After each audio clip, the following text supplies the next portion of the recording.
ABP news, सर्वसामान्य जनतेचं खुलं व्यासपीठ.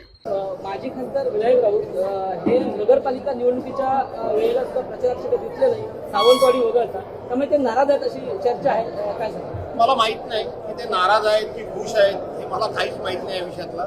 दुसरी गोष्ट, ते इकडे फिरकले की नाही फिरकले त्याची माहिती घेतो आणि तुम्हाला सांगतो. आजच्या संदेश पारकर यांची उपस्थिती पण बघितलं तर इथे वेगळी एक आघाडी झाली. तुमचा विरोधक जो शिवसेना आहे आणि ठाकरे एकत्र काय खरं सांगायला गेलं तर आम्ही विरोधी पक्षातले लोक आहोत.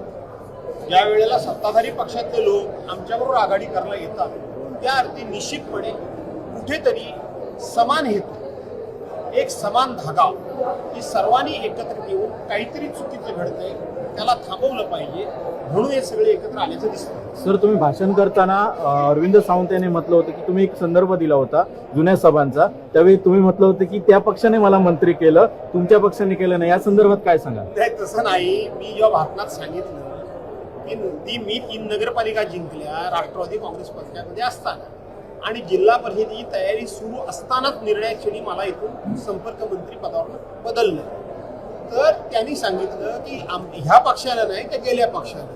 आता गमतीचा भाग, मी म्हटलं त्याच पक्षाने मला मंत्रिपद दिलं होतं. गमतीचा भाग आहे, एवढा काही गांभीर्याचा भाग नाही. नाराज आहात का या पक्षाने मंत्रिपद दिलं नाही म्हणून? आता मंत्री ऐकून त्यांच्या सध्या बघितलं तर निवडणुकीच्या निकालानंतर तरी भाजप आणि शिवसेनेमध्ये कुठेतरी आरोप प्रत्यारोपच्या पहिलीच 2 भावांमध्ये मी सांगू का, त्या दोन्ही भावांबद्दल मला काही बोलायची इच्छा नाही. पक्षाबद्दल म्हणत असाल तर त्यांनी एकनाथ शिंदेना कट टू साईज करायचं भाजपनं ठरवलेलंच आहे. पण एकनाथ शिंदे मला असं वाटतंय की भविष्यात त्यांच्या दबावाखाली येतील असं वाटत. मुंबई महापालिकेच्या भारतीय जनता पार्टीला जिथे गरज असेल तिथं ते त्यांना जवळ घेतात, जिथे गरज नसेल, आपली ताकद नसेल तिथं मात्र मित्रांना जवळ घ्यायचं नाही. म्हणजे माझं ते तुझं, माझं ते माझं आणि तुझं पण ते माझंच, ही भारतीय जनता पार्टीची सवय आहे. साहेब, 2 अधिवेशनं झाली मात्र विरोधी पक्षनेता जाहीर केला नाही.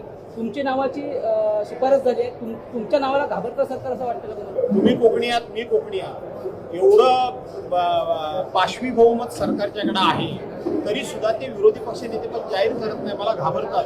हा आपला कोकणी माणसाचा सन्मान आहे असं आपण समजलं पाहिजे. धन्यवाद.